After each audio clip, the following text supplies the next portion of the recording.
This episode of the Neurodivergent Experience is brought to you by RTN Mental Health Solutions. With up to a 5-year waiting list for autism and ADHD assessments via the NHS, and that's even if you get a referral from your GP, getting an assessment in the UK has never been harder. So if you're like me and can't wait anymore, going private may be the best option for you. RTN offers online assessments for kids aged 6 right up to adults, with prices starting at £900. To make it more accessible, RTN can offer payment plans up to 5 months. You can access their remote services from the comfort of your home anywhere in the UK, and RTN offers group and one-to-one counselling, a private route to access ADHD medication following the assessment, and will even fight for you if your GP doesn't accept the results. So if you live in the UK and can't wait to get an assessment, go to www.rtnmentalhealthsolutions.com and use the discount code RTN23, making it even more affordable for all of our listeners to get an autism and ADHD assessment.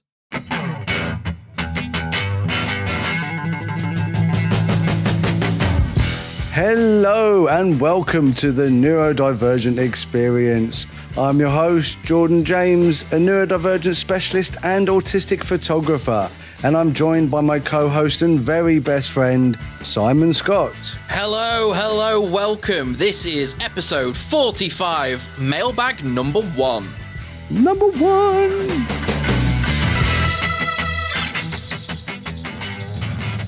What is a mailbag, Mr. Simon Scott? What is it? For the listeners who don't know. For the listeners, a mailbag. What's the mailbag? So we've got a mailbag now, which means if you give us mail, we'll put it in the bag and we may take it out and read it. Not physical mail. Not physical. Please don't send me anything. I mean, if you know my address, I'm slightly worried. Yes. Don't hand deliver it, please and thank you. No, so we have had a little chat and realized that you wonderful listeners may or may not have lots of questions, and we've been hiding from you, and we've decided we're not going to do it anymore. We're going to open up a mailbag and give you the option to send us some questions, and if we like them, we'll answer them. Yeah, and if we don't, we won't. So yeah, sad but true. But if you do send in a question in and it doesn't get read in, it's because it was crap. Oh. Sorry, but yeah, don't say that. Maybe not. No, yeah. It's because we didn't have time, because all questions, including how many boglins do I have, are relevant. I knew you were going to put that one in there. As soon as that question came through, I went, he's going to be on that straight away. I have 4, and I would have 24, but Sylvia won't let me. But I'm married. Yeah, but and I can see them from here. That is how much I like them. Wonderful. Okay then. So yeah, we're gonna do some questions, and do you think we will do this more regularly? Probably. Yes. Okay. So the plan. We have a plan. Yeah. It's but the ADHD never really comes with a plan, but we do have a plan, and the plan is to at least at this moment in time, they may get more. We may forget to do them completely. But essentially, hopefully not. We will be doing these monthly in addition to the weekly episodes. So each month we will have 1 week, we will have an extra episode, which will be a mailbag, possibly 2, but we'll see how we go. And it could end up being a weekly thing that we'll just tag on. I think Tuesdays. We're gonna start putting these out on Tuesdays. Yeah, so you'll have a mailbag on Tuesdays and then an episode on Thursdays, but we'll just see how it goes. But essentially, this is just a normal episode, but we're going to introduce you to the mailbag idea, as it were. Yeah, good way of putting it. And the way that you got there in the end. Yeah, we did. It's all right. We're a few minutes in and we've actually managed to figure it out. Wonderful. Yeah. So the way that you can contact us through the mailbag is either we're going to put posts out on our social media at the Neurodivergent Experience Pod or at the Neurodivergent Experience on YouTube as well. And my page. And Jordan's page as well. Jordan James, the autistic photographer. And what's the other tagline? No, it's just Jordan James now. Just Jordan James now? Because I know there's a little bit in brackets. There's brackets, but that's my nickname. But I'll be honest, you hear it here first. I think I'm going to change it back. I think I'm changing it back. Yeah. All right, cool. So Jordan James on Facebook, and also if you are listening to us on Spotify, hello. You will notice in the episodes below there is a comment section. If you want to put your comments in there, please put mailbag and then your question so that we know it's for the mailbag, unless you want to comment and tell us how wonderful we are, because I need reaffirming. I just know. I mean, fair enough. It's not even a thing. I'm just flipping awesome. The end. Anyway, question number one. Shall we get on with these questions? Thank you, mental health help from Ashley. Yeah. You made me love myself. So yes, please get in touch with us because we want to hear from all of you wonderful people. So what do we have in the mailbag today? Right, exciting stuff. Okay, so it's not all fun, weirdly enough, but we're going to try and we're going to do our best. We're going to do our best, and we can only answer any of these questions. We can't answer them from a medical standpoint. We can't answer them from a professional standpoint, even, but we can answer them from an experience standpoint. We'll try our bloody best. Yeah, so we will answer these from having our own experiences and discuss them using things that we have used for ourselves or friends or family have also used.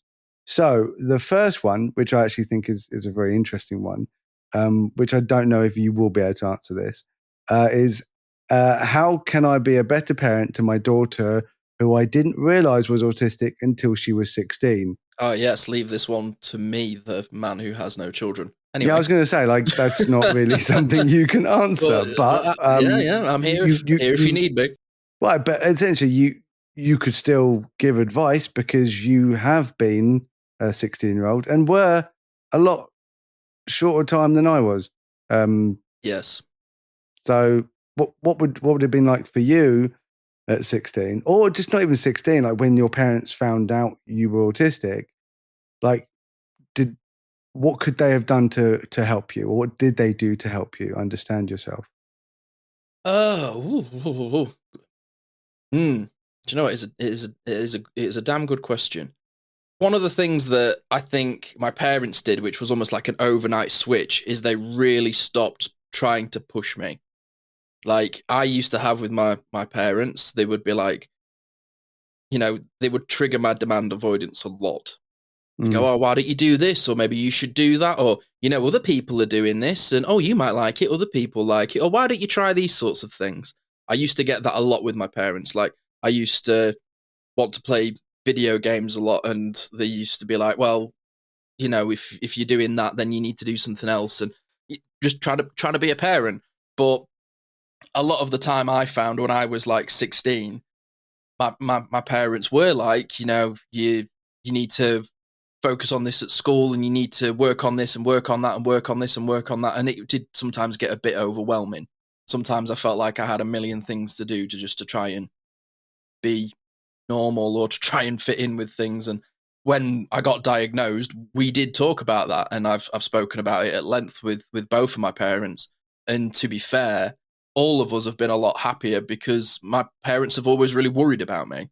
And my mum's always, worried about me because she could see that I was struggling with things that she really struggles with because we're really similar. And sometimes my mum, and she said this, did find that she was guilty of, sometimes trying to get me to do things, but not in the way that would have worked for her either. It's like she would push me in a way that she wouldn't like to have been pushed. So I think my advice to it would be try not to put too much pressure on your kids. Like, I know that you've got to get grades and you've got to go out into the adult world, but don't scare the living crap out of them about life would be my advice, because I did feel quite scared of life because my mum was like, you've got to have a good job, and my dad was like, you've got to have a job you love. I'm like, oh God, if I don't have a job I love, am I ever going to enjoy working? And because of the brain that I've got, sometimes some of the things they used to say used to freak me out a bit. That's a good answer, man. Yeah, from your own experience. Yeah. Okay, so from my experience as a parent, just in general, I would say don't listen to so-called experts. Don't listen to people telling you what your daughter is or who your daughter is or why your daughter can't do things. The best way to be a parent to your daughter is by listening to your daughter. So don't make assumptions of like everything that she doesn't do that you think that she should do, and then go, oh, that's the autism.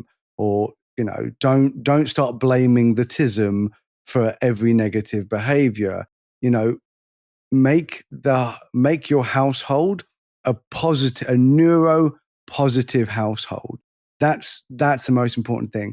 The best thing I did as a parent for my autistic children is become an autistic advocate, because they then just, all they ever heard was me talking positively and realistically about being different, and not sugarcoating the disabilities, but not ignoring the abilities. I sound like a broken record when I say this, but it is so important to find that balance of, okay, so I can't do this, so I do need help. Whereas, oh my God, I'm so good at this. I can't believe I'm so good at this. Why am I so good at this? Oh, that's, because I'm neurodivergent. And so every opportunity there is to praise your daughter, and I don't mean just like praise for the sake of it, but I mean, okay, so my day yesterday, I did things. Okay, so I took the dogs out for a walk. I washed the dogs. Despite my back, I washed the dogs. I went and picked up some things from the post office. I took my son to the doctor's. I went shopping and got eggs and some drinks. And I helped Sylvia cook dinner. We cooked dinner together. I did those things. Now people go, "Oh, that just sounds like a normal day." That doesn't sound like anything special, and it isn't. But it is for me. It's huge. I did so much. I feel like I did so much yesterday, because in my brain, the only thing I wanted to do was just sit down and play Call of Duty and then just forget the world exists, because I that's just how my brain works. But I fought, and I did those things, and and I watched a basketball game with my son, and people go, "Oh, you love basketball games." I do, but it was two teams that I don't really like, but my son does. So I was like, I'm still going to watch this because I want to spend time with my son, and I still did enjoy it, but it wouldn't have been something I would have chosen to do.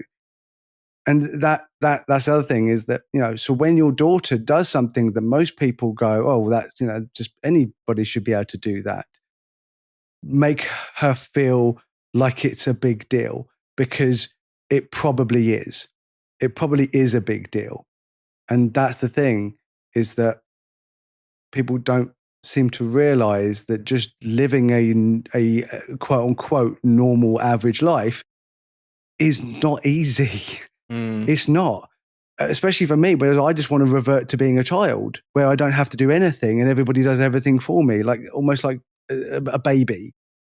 But I can't, because I'm an adult and I have responsibilities, and I have to do things. It's the same with like work. It's like, do I want to go to work? No, of course not. If I could just have unlimited funds and Scrooge McDuck wealth, then I'd be. Yeah. I wouldn't go to work. Like I wouldn't. Same. I'd still do this. This isn't work. My work goal is to retire as quickly as possible. Yeah. So, but I still do go to work, and my wife praises me for that. She's like, "Oh, you're doing such a good job," and my boss praises me for that, just for being there. Just doing what I should be doing. That's a really good point, because like admittedly, if my ultimate toxic trait is I'm really hard on myself, like to a point of it's like not even funny how hard I am on myself. The most healing thing that somebody can do in my life is tell me that I've done a good job when I've actually done a good job. Like I've got a lot on at the moment with this house and work, and I've taken on new projects, and I'm busy for a neurotypical, right? And Carrie's saying to me, I'm really proud of you. You work so hard. You've done so well today. Literally gives me the strength of 10 men. Oh, I'm just like, do you know what? I am providing. I'm supporting my family. I am a team player. Let's freaking go. Like that's the feeling it gives me. So yeah. Build your kids up. That's what I'd say. Yeah, definitely. Great advice. Okay. I like this one, by the way, because this got me rethinking. How can you tell the difference between PDA or as we've established, EDA, extreme demand avoidance, and anxiety. Because I genuinely believe that anxiety is actually part of EDA, but it isn't exclusive. Like there's other things involved, but I think that there's certain things that we will be demand avoidant over simply because of anxiety. Yeah. So my answer is like, one, you don't really need to tell the difference. Like I don't really think that's necessary. Essentially, if you find things difficult to do, then you find them difficult to do. But as somebody who just sits around just analyzing my own behavior, let alone the behavior of other people, it is nice to know things, especially when you're autistic and you just need to know everything. Understanding root causes is genuinely the thing that has helped me the most in my mental health journey. Hugely. Yeah. I mean, at the end of the day, like all these acronyms just stand for one thing. It's not black and white either. It's the more I've done like advocacy and done this podcast and learned from you and other people as well, the more I've realized that everything it's not like on a plate and everything's separate. It's just all mixed together and everything's got a little bit of something in everything. It seems to just be a bit everywhere. You just upset so many autistic people that hate having their food. Yeah, sorry about that. As I said it, I just went, apologize. Yeah, my bad. Please come back. We will separate the food with like. Do you remember those? And this is completely random. We will get back to the question, I promise. Do you remember those plates? Or you could probably still buy them. That I was actually literally have, just like, thinking of that in my head as you said it. Yeah, the little TV dinner trays. Here, my carrots in here, and everything's just like separate. They are just so autism friendly. I just because you can't mix them because they're all in like their own little bowl within a plate. So look, I've got my own question for you before we get back to the actual real questions. Mixer or non-mixer? Oh, mix. Yeah, I don't care. I'm a baby food mixer. I'll just put it all together. I don't care. Shove it in my face. In fact, I think the more mixed, because I just like all those flavors all intensely. Yeah, me too. But yeah, white pepper and salt on watermelon. Boom. Good to know. What was the question? I told Sylvia about salt on watermelon, and she said it's the best thing I've ever told her, and that's including that I told her I love her. Cringe. But anyway, I don't know. Anxiety and PDA. Yeah, well, welcome back. So I would say, if you've just joined us, welcome back. I would say the example that comes up is, when I was talking about line learning the other week? No. Okay, so yes, I did talk about line learning. Yeah, okay, cool. So when I think about the demand avoidance of doing line learning, it's because I'm anxious, because there is nothing worse than public humiliation. There is no worse feeling in the world of walking on stage and not remembering your lines. It's like being a rabbit in front of a truck and you go, oh, this is going to hurt. Like that. It's a serious anxiety. And I get demand avoidance around learning lines, even though I know I can do it. And it is that like paralysis by analysis, because I'm thinking about something and going, oh, I have to do that. Oh, I have to do that. I have to do that. I have to do that. I create such an anxiety that I actually feel crippled in trying to do the thing. So I don't know whether that is anxiety or PDA. I'm still very much in the learning process. But there are times when I know I have to do something, and I almost like think of every outcome possible. I start from the worst and work backwards. And I almost frighten myself in the fear of getting it wrong, or, doing it incorrectly in a way that it has negative repercussions, or like the house paperwork, man. I had it for 4 or 5 days before I did it because I was afraid of filling it out wrong. So I just kind of just didn't do it. And then I was like, no, I can do this. And then eventually got on with it. So I wouldn't know really if that is anxiety or PDA, but PDA or EDA for me feels like when I'm stuck on the sofa and I'm like, oh, I should probably have a drink. Let's get up and have a drink now, Simon. Come on, Simon, let's go. And that for me doesn't feel like anxiety. But, oh, Simon, you have to go to the bank to drop off some paperwork. You've got to walk through town where it's extremely busy. It's loud. It's raining.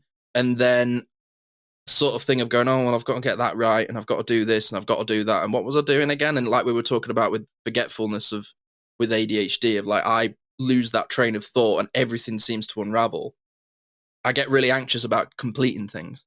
So I wonder if that is fed by EDA, PDA, or if it's a result of, I don't know. I don't really know how to answer this question because I'm still really unsure as to what is the difference. I think that they are intertwined, and when there are, like you said, there are certain things that you don't want to do because of anxiety that you might feel is you are literally being demand avoidant due to anxiety. But then there's other sorts of, I'm being demand avoidant because I'm a perfectionist, and I don't want to, and I know that I will take too much time and everything is that much more of an effort. So I just think that like being neurodivergent in general, because it is just so hard a lot of the times for us to do things, we don't want to do them because we just assume it's going to be really hard, even if they are just general day-to-day tasks. Yeah. And the perfect example is that we literally have a new Audi open up, and we're all very excited apparently. I don't know why, but there was in the center aisle, there was a Mario, Luigi, and Yoshi cuddly toys, of which I didn't buy because I already actually have them. I was like, got that. It's easy not to buy when you've already got it. Yeah. I was like, but I still wanted the Yoshi. I was like, but he's not in that position anyway. But yeah, there's some sort of draw to Audi. And this lady, when we first went there, she said, "Oh, you should see it on a Sunday. People literally come here instead of going to church. Like it's the new meeting place for people." So on Sunday, I was like, "Oh, I needed some snacks to watch. We're going to watch a basketball match. We're going to go and get some popcorn and some drinks and stuff." And instead of going to Aldi, where I wanted to go, I actually ended up going to the Co-op, which is more expensive because of what that lady said. The fact that I was like, oh my God, I don't want to go to Aldi when there's just like loads and loads of people just standing around talking, getting in the way. So I literally ended up going to Co-op and spending more money because I wanted to avoid that crowd. So like, but I didn't even realize that. That was the almost subconscious of like, oh, where should I go? And I'm just like, I'll just go to Co-op. And then I realized why. I'll take the long way round to avoid people. It's like I will take an extra half an hour car journey sometimes just to avoid traffic. So a lot of the time it is we're finding alternatives to the things we want to do, which is how I personally cope with demand avoidance. But essentially, I also just do it. And I know that just sounds like, oh, really? If you could just do it, then why don't you always just do it? And, you know, I am trying. I'm always trying. I mean, everybody knows that about me, is that I'm a flipping fighter. But oh my God, the other thing is the recovery time. You go, okay, so I know I'm going to have to do that thing. I know I'm going to have to push myself to go and do that thing. But it's not just about going and doing that thing. It's the hours, days, weeks after, am I going to be able to have to recover from that thing? And we had a whole episode about that burnout from doing Autistic Minds. Oh, dude. Live. You were so screwed after that. I didn't break up with somebody for a year because I was like, oh, it's going to be really hard to break up with them. It was like just avoiding the emotion and the stress. And I was like, I have to do this. I have to be happier. But, oh, God, the stress I'd have to go through to do it. And I just, you just stay in certain situations because it's almost harder to get out of them. It's paralysis by analysis is what I always call it. It's really disabling. So, yeah, I think we've answered that, essentially. I hope so. I felt like I didn't, but... No, you definitely... No, dude, you definitely did. You also helped me answer as well. Yeah, what you said. I'm helping. And then I was like, yeah, you're helping. Okay. So, this is an interesting one. Do a lot of adult ND people also experience more PTSD, or as I call it, PTSI, because it's an injury, not a disorder, than the general population? Okay, so obviously I don't have any stats on this. I have no medical training whatsoever. And again, from a personal point of view, I have PTSI. I've realized more recently that actually my PTSI is affects me a lot more than I actually realized, because there was a lot of aspects that I was like, oh, that's trauma, that's trauma, that's trauma. And of course, that is what the trauma was causing PTSI. So I actually realized that all my anger, that whole anger thing that I've always had all my life, just following me around, that is PTSI. Like, and I kind of knew that and didn't know that. I was kind of avoiding it. I avoid a lot of things. Yeah. Yeah. I was kind of avoiding the whole thing of, because I know I have PTSI, but I didn't really want to acknowledge that I have PTSI. I don't know why. I just don't know why, but I've accepted it now. Yeah. Because I'm in a way better place. Just putting it out there, because of coming away from social media a lot. Like, I don't really go on it that much anymore. So if you're seeing my posts, you are privileged because they don't happen that often anymore. But also because of Ashley, because I've had therapy and I've become, this is the best thing, I've become a witness to anger. So I've decided to come away from angry situations. Doesn't mean I don't get angry at situations. It means I don't get angry all the time, because now I'm just a witness to things happening. And that has really massively helped with my mental health, with my PTSI. And I've got to accept that. I'm sure I can say on behalf of myself and a lot of the listeners, we're all really happy to hear that. Oh, thanks, man. I've never felt so free of my anger. That's wonderful. I'm really happy. It just feels good, man. But yeah, I definitely feel that we are more likely to get PTSI because, again, said this many times, we are sensitive beings. We are hyper sensitive beings. Yeah, I think because we're, you said it many, many episodes ago, it's like we don't have skin, we're raw. Yeah. But then we are more susceptible to injury. Is sort of my thinking with it, because I'm in the process of speaking with Ashley. I'm seeing Ashley once a month, and I'm feel really blessed that I've met her. And like you, I've had a session with her, and the weight that has come off of me it's a bit frightening. I didn't realize how much I was carrying. And I'm also having counselling again as well. I finally got through the waiting list of Time to Talk and giving that a go.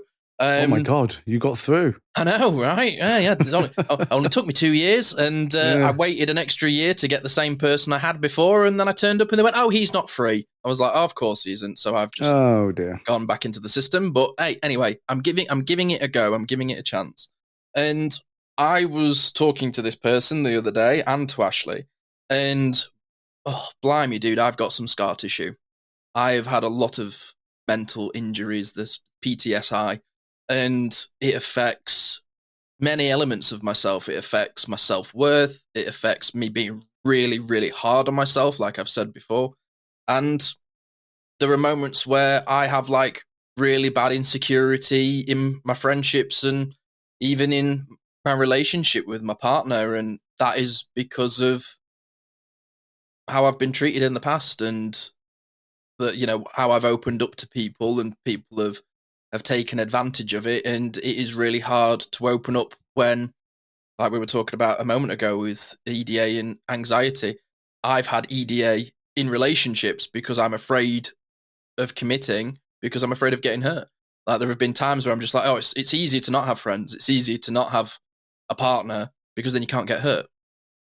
And I would say definitely that I think neurodivergent people are extremely susceptible PTSI because of how extremely hypersensitive we are, even to the point of, if you've grown up in an abusive environment, I'm sure a slamming door to a lot of autistic people can be very triggering. And I've had it where even though I've not grown up in an environment like that, there have been times where at school I have been bullied, and even now I will walk down the street and a group of 4 or 5 14-year-olds with the hoods up will walk towards me, and I will feel scared like I did when I was a kid. And I have to remind myself that was then and not now. And it's hard to navigate. But I would say, yes, we are susceptible. I have no analytics in front of me. I'm not a medical professional, just talking from the experience of the people that I know and myself. Yeah. Right. This is this is an open wound. Um, somebody asks, I often get asked what it is like having a autistic parent, especially one who is traumatized from being misunderstood, bullied majority of their life and not understanding themselves. How has that impacted on your life negatively or positively, and how best to support them? Well, I don't support them because my dad is gone, and my birth mother is an evil troll hag who I don't love even a little bit, but do forgive. I do forgive the things that she did to me, and I keep saying that, and then I keep learning new things of that I'd kind of blocked out.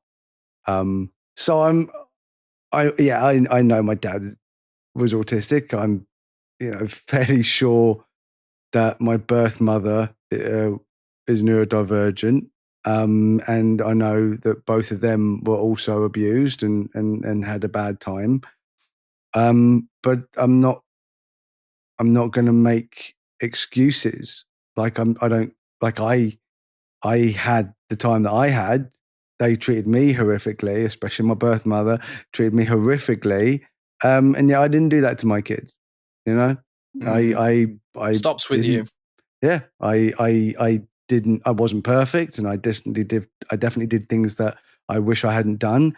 But at the same time, is I would do them, and then I would realize what I'd done, and then I would massively apologize, make up for them, make up for it, and blame myself, and say, look, that one, that's on me, and that I think that's the worst thing that I really hate, and even to the point, I don't know, bugger it. This is in the public sector. Okay, so my birth mother was arrested, not for abusing a child, which is what she should have been arrested for. She was arrested on a different thing, and she actually got sentenced. So she didn't go to prison. She should have gone to prison. She didn't go to prison, but she did have a suspended sentence. But yeah, she should have gone to prison. And even at that stage, I was acting as a witness to defend her, even though I knew what she had done, and I knew she was guilty. That's the trauma, isn't it? It's the and it's I the was Stockholm up there. syndrome. Oh God, I was up there literally defending her, and I'm like, no, this would have been a great time on a witness stand to just go, actually, she abused me. She's a terrible human. I could have actually made a point. But the worst thing is that she will never, ever admit to having done anything wrong. And that was why I could never, I tried so hard to make up with her. Every time I fell out with her, I would try to, I would always blame myself. I'd be like, oh, I'm a bad son. And then I would try and help her. But if she just admitted what she had done, but she just kept blaming me. It was everything was my fault. It's my fault. Yeah, it's a very narcissistic response. Oh, completely. So everything was my fault. And if she had just admitted what she had done and admitted, being this person, we might have got somewhere. I don't think we'd have ever had a real relationship, but we might have got somewhere. Could have healed something. Yeah. Oh, would have at least have healed me more. Yeah. Which is what she should have done as a parent. I know that I'd make that sacrifice for my kids, but even the judge in her sentencing said the problem with you is the fact that you still, after everything that's been said about you, after all the facts have come, all the proof that you did this, you still think everyone else is wrong, everyone else is against you, and you're fine. And she said, and the judge said, That's why he said, I don't think you'll ever change. I hope you will, but I don't think you'll ever change. And then in my head, I'm like, right, so make her go and get help. Put her in, an institution or something. If you really believe this woman is a danger to society, why did you not lock her up? Why did you not lock her up? But they didn't. They let her free, and suspended sentence might as well be free. Yeah. So they went, oh, you're guilty. You definitely did these terrible things. And they didn't even know half, quarter, third, an eighth of everything that she'd done. But she definitely was guilty of this thing, which was fraud against a vulnerable person, where she'd just taken advantage of him and stolen all his money. And then she owed like £350,000 that she'd stolen from this man who she had pretended to be quote unquote friends with, like right in front of my dad. She is a piece of crap. Like I cannot emphasize this. Very, very complex. She is a horrible, horrible human. But yet there was me defending her somehow, being so brainwashed, and she just would never admit it. And yeah, okay, sorry, I kind of went into one there, but yeah, like I just think like for essentially it's not your problem.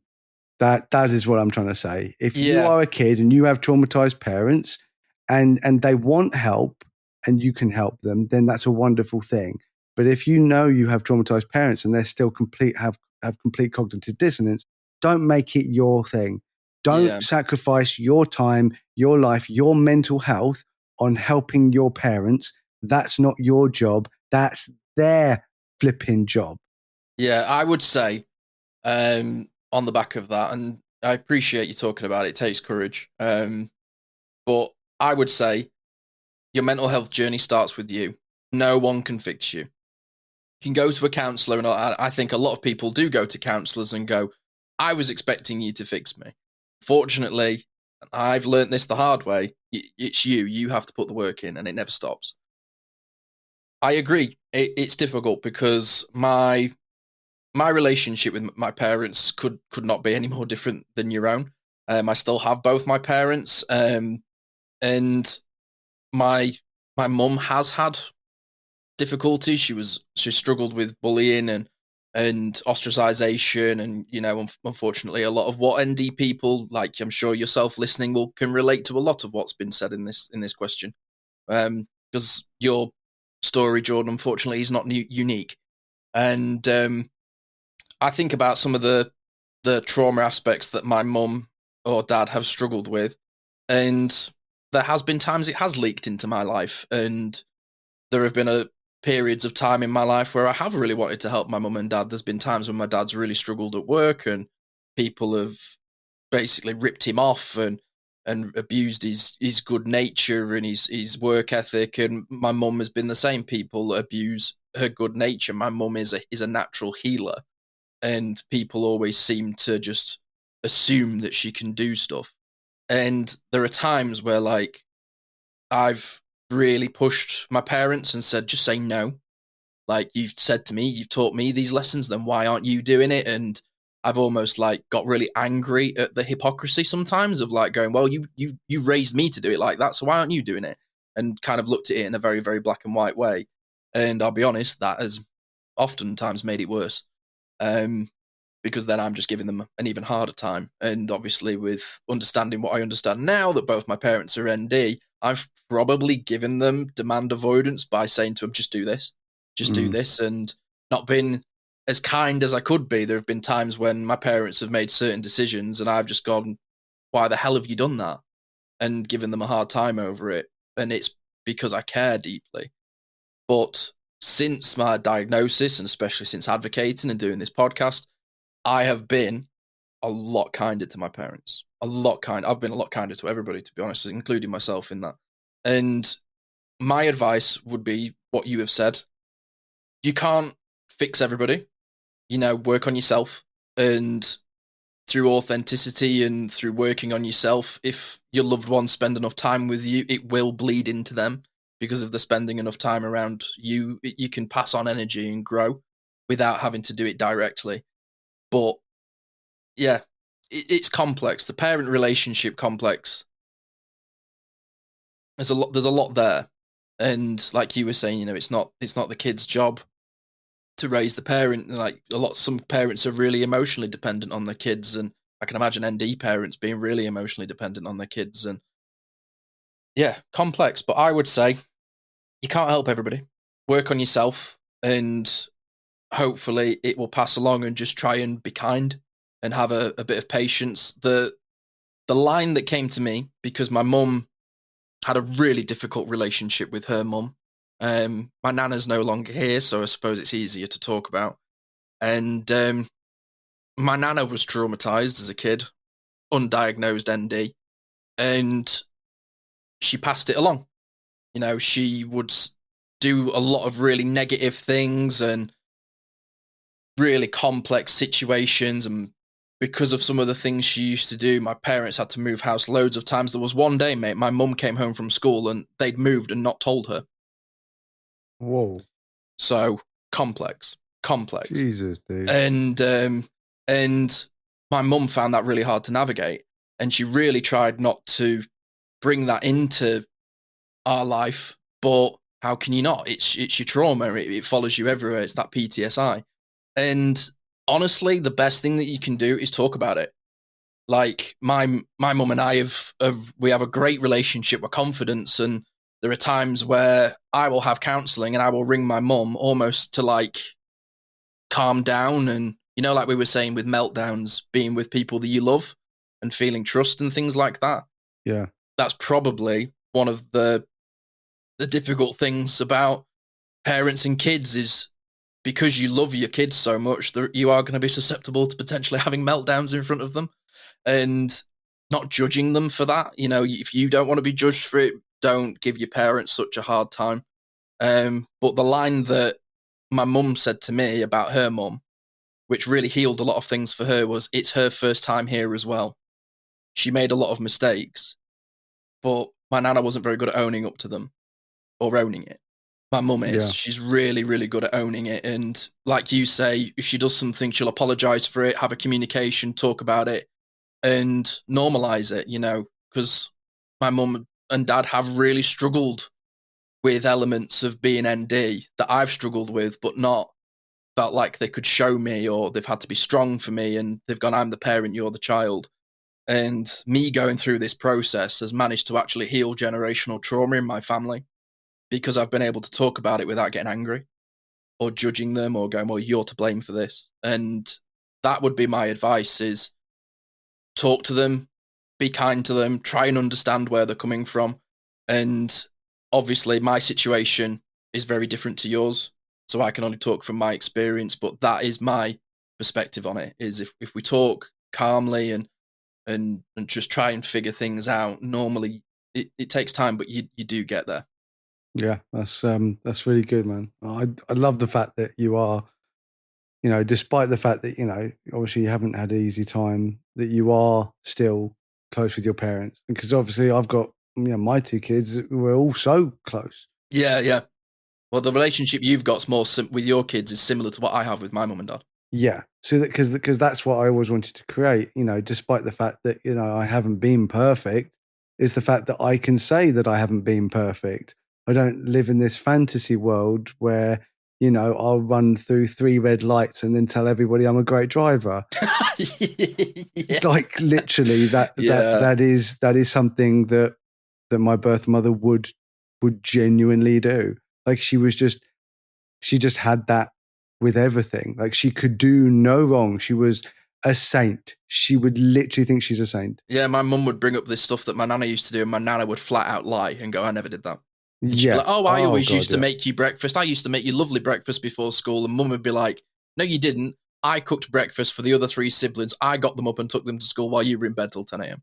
Dude. And that's...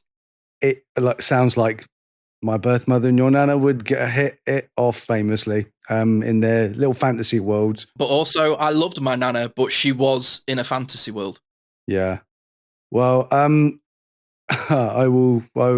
fresh out of spoons for sure. So that was a lot. Thank you so much for the questions. I think they're really great, and I definitely want to do this more often. Maybe answering 2 or 3 a week. And I think as we answer them more, we'll get better at it, I guess. Yeah, of course. Or it'll get easier. But yeah, thanks for listening, everyone. And I hope it helped. Yes, as always, we hope it helps. And if you want your question answered, as I've said before, go on at the Neurodivergent Pod, go on Facebook, find Jordan James's profile page. And if you're listening on Spotify, there is a lovely comment section. It's very clever. Go on there below, scroll down on your phone, drop us your question in there, but put mailbag at the beginning of your question so we know that's what it's for. Thank you very much, guys. Until then. Bye. Bye, everyone. Bye. Bye.